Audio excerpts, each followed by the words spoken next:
Hey everyone, happy Friday. It is David here with Surplus Institute. What do you do and how do you get long-term leads? We just had a deal that closed after a year. And let's go ahead and talk about that and some gold nuggets that'll hopefully help you out along this way. Do me a favor, if you haven't subscribed to my channel, go ahead and subscribe or hit the like video after this if this has been helpful. We put mailers out on some tax overages about a year ago, mailing people, letting them know, postcards, just simple little postcards that said, hey, your property went for over the asking price, notice the surplus, you have funds that are available. A year later, this guy put this lead up on his refrigerator, contacted us and said, yeah, let's move forward. We've gotten this under contract and we've actually submitted the deal. What's crazy is he was not in my CRM.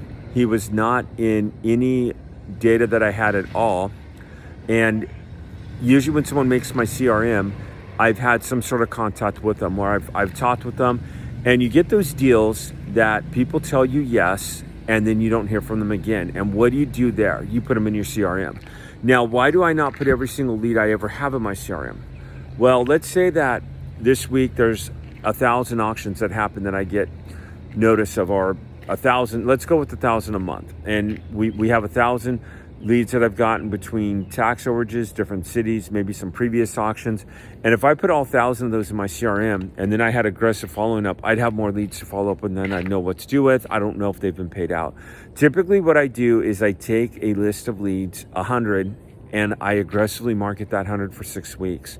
Now, I don't only market that 100 for 6 weeks. I'll take another 100 and I'll put them into my pipeline, and another 100 put in my pipeline.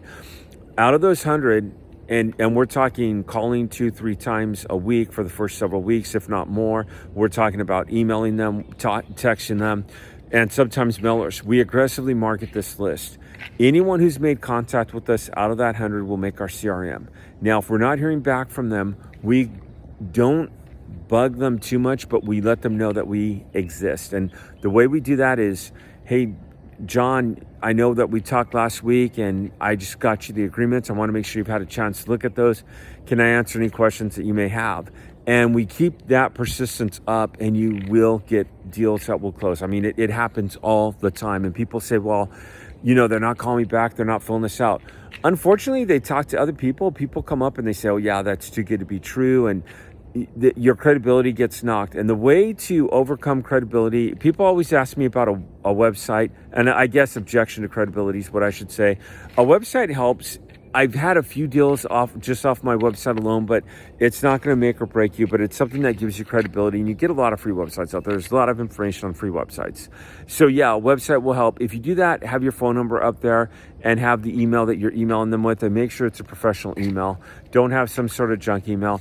And number 2 is persistence. Just keep on calling them and keep on letting them know that they have these funds that are available and that you'd like to work with them. And I understand your hesitancy. What can I do to help show you that we're the real deal?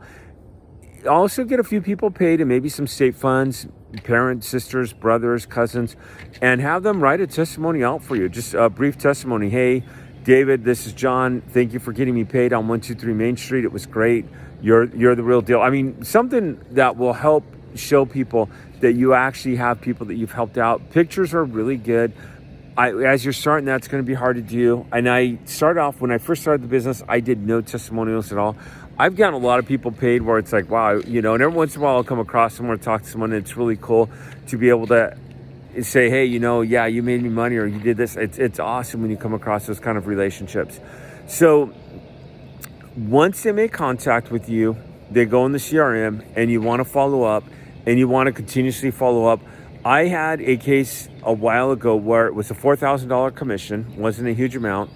And the guy had said yes, and it took him 6 months to get us the contracts in. If we had left that alone, that would have been $4,000 left in my pipeline that month. Once they say yeah, you want to aggressively follow up.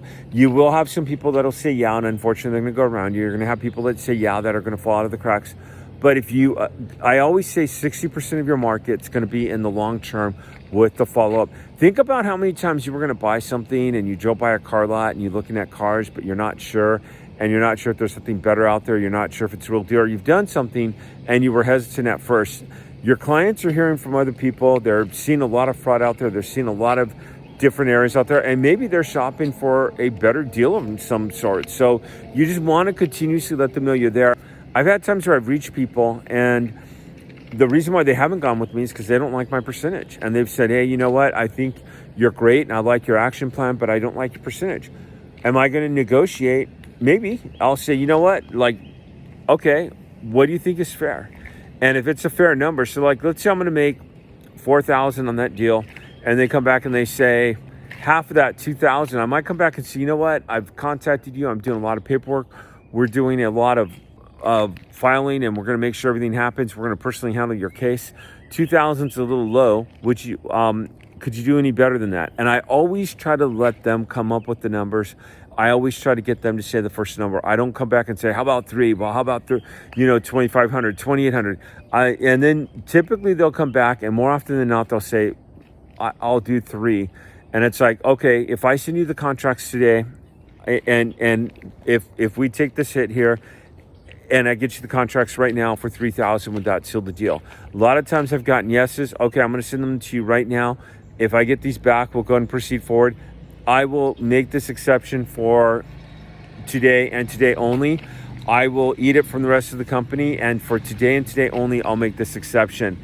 Again, you have a sense of urgency. You have a time limit on there, and you're going to have to follow up. If they don't get it that day, does that mean you go up to the 4,000? Well, you got to make that choice, but you want to give them a timeline. You want to put a sense of urgency.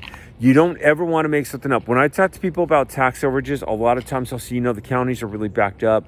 They're getting people paid out. It's really taking some time right now. Sometimes they're getting it sheeted somewhere else. What I'd like to do is jump in and get the paperwork in immediately. I'm going to kick them in the butt. I'm going to do everything I can to get you paid as quickly as possible. Here's what I need from you. Here's what I need you to do. And I have an action plan for my client. And people like that. It gets them moving. It gets them moving fairly fast. Hey, everyone. I hope you have a great Friday. I'm going to show you a personal video tomorrow on what I've been doing on the week and everything, because a lot of you are asking for that, and that's kind of new to me. It's like some of you are saying, hey, as a business guy, how do you spend some of your leisure time? What do you do? So I'm going to actually show that, and I'll be doing some more videos on that as well. I'm not sure if I'm going to keep on doing a YouTube video every single day or not. I've enjoyed this.